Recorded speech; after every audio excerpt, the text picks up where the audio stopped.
प्रियजनों, सबसे पहले तो मैं तुमसे यही कहूंगा, लड़ो मत। जागो, क्योंकि सारा संसार लड़ने में व्यस्त है। हर आदमी किसी न किसी से लड़ रहा है, कभी दूसरे से, कभी अपने ही भीतर के किसी हिस्से से। कोई अपने विचारों से लड़ रहा है, कोई अपनी इच्छाओं से, कोई भगवान से, कोई खुद से। और जो लड़ रहा है वह सो रहा है, क्योंकि लड़ाई हमेशा अंधेपन में होती है, जागरूकता में नहीं। जो जाग गया वह देखता है कि लड़ने जैसा कुछ भी नहीं है। मैं कह रहा हूं, लड़ो मत, जागो। मन एक बड़ा खिलाड़ी है, वह हमेशा किसी न किसी मोर्चे पर तुम्हें खड़ा कर देता है। कहता है तुम अच्छे नहीं हो, बदलो। कभी कहता है दूसरा गलत है, उसे बदलो। और तुम सारा जीवन इसी युद्ध में खप जाते हो। मन का यह खेल बड़ा चालाक है, क्योंकि जब तुम लड़ रहे हो तब तुम सोचते हो कि तुम कुछ कर रहे हो। तुम्हें एक झूठी तृप्ति मिलती है कि तुम कुछ कर रहे हो, कुछ हासिल कर रहे हो, पर असल में तुम वहीं के वहीं हो। समझे? लड़ाई चल रही है मगर नींद भी बनी हुई है। तुम्हारे भीतर का योद्धा जाग नहीं रहा, वो बस सपने देख रहा है कि वो किसी युद्ध में। मैं जब कहता हूं जागो, तो इसका मतलब है अपने भीतर की लड़ाई को देखो। देखने से ही वह खत्म होती है, क्योंकि जो देखा गया वह बुझ जाता है। तुमने कभी देखा है जब तुम अंधेरे में डरते हो और अचानक रोशनी जला दो तो डर गायब हो जाता है? क्या तुमने अंधेरे से लड़ाई की? नहीं, तुमने बस जागरण किया, रोशनी जलाई। वैसे ही जब तुम अपने मन की मूर्खताओं को, अपनी कामनाओं को, अपनी जलन, अपने भय को देखते हो तो वे बूझने लगते हैं। देखना ही जागरण है। लड़ाई इसलिए होती है क्योंकि तुम्हें सिखाया गया है कि तुम वैसे नहीं हो जैसे तुम्हें होना चाहिए। बचपन से समाज ने कहा तुम गलत हो, सुधारो खुद को, पाप मत करो, पुण्य करो, ये मत करो, वह करो, ये करो, वो मत करो के बीच में तुम्हारा स्वभाव खो गया। समाज ने तुम्हें कुंठित कर दिया और फिर कहा अब शांति खोजो। कैसे मिलेगी शांति जब भीतर ही भीतर इतनी लड़ाइयां चल रही हों?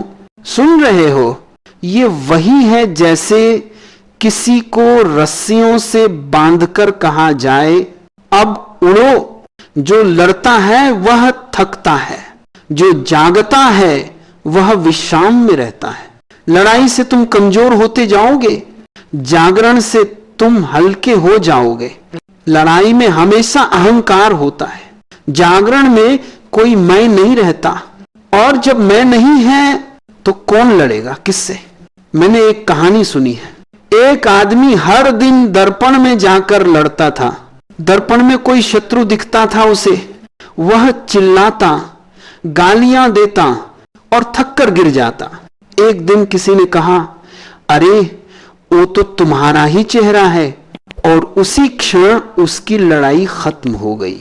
बस यही है, जिस दिन तुम देख लोगे कि तुम्हारा हर शत्रु तुम्हारे ही भीतर का प्रतिबिंब है, उस दिन लड़ाई खत्म, उस दिन जागरण प्रारंभ। अब कई लोग कहेंगे अगर हम लड़ेंगे नहीं तो सुधार कैसे होगा? अन्याय के खिलाफ आवाज कौन उठाएगा? सुनो ध्यान से, मैं ये नहीं कह रहा कि अन्याय के साथ रहो, मैं कह रहा हूं अज्ञान के साथ मत रहो।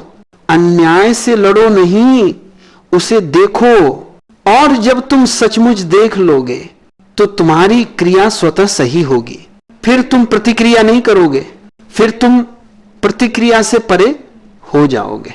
वो जो जागा है उसके कर्म में करुणा होती है, गुस्सा नहीं। उसकी आवाज में प्रकाश होता है, शोर नहीं। जागरण का अर्थ है लड़ाई से प्रेम की ओर जाना, क्योंकि प्रेम में कोई युद्ध नहीं है। प्रेम का स्वभाव समर्पण है, जीत नहीं। लड़ाई में तुम किसी को हराना चाहते हो, प्रेम में तुम खुद को भुला देना चाहते हो। और जो खुद को भुला देता है वह जाग जाता है। लड़ाई में मैं बहुत मजबूत हो जाता है, प्रेम में मैं घुल जाता है। और जैसे ही मैं घुला तुम्हारे भीतर रोशनी फूट पड़ी।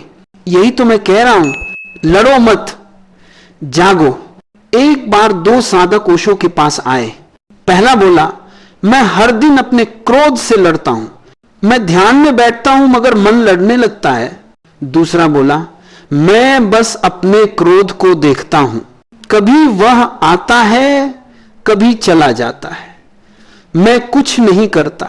ओशो मुस्कुराए और बोले, पहला व्यक्ति योद्धा है, दूसरा साक्षी है और साक्षी ही विजेता है, क्योंकि वह लड़ता नहीं, वह देखता है। देखने में ही विजय है। साक्षी बनना कोई क्रिया नहीं है, यह तो एक समझ है।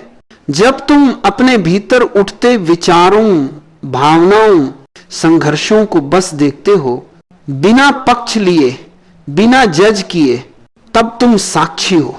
जैसे आकाश बादलों को गुजरते देखता है, उसे फर्क नहीं पड़ता कि बादल काले हैं या सफेद, बस देखता है, गवाह रहता है। तुम भी वैसे ही बनो। प्रियजन, यदि यह शब्द आपके हृदय को छूते हैं तो उन्हें यही मत रोकिए, उन्हें बहने दीजिए।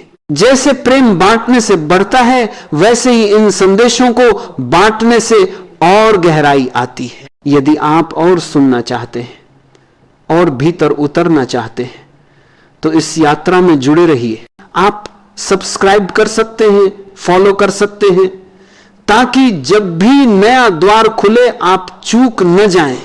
याद रखिए, यह कोई बाध्यता नहीं है, यह एक आमंत्रण है। आप चाहें तो और भी प्रवचन सुन सकते हैं, और अगर यह आपके हृदय के करीब लगे तो इसे औरों तक पहुंचाइए, क्योंकि सच वही है जो बांटने से और खिलता है।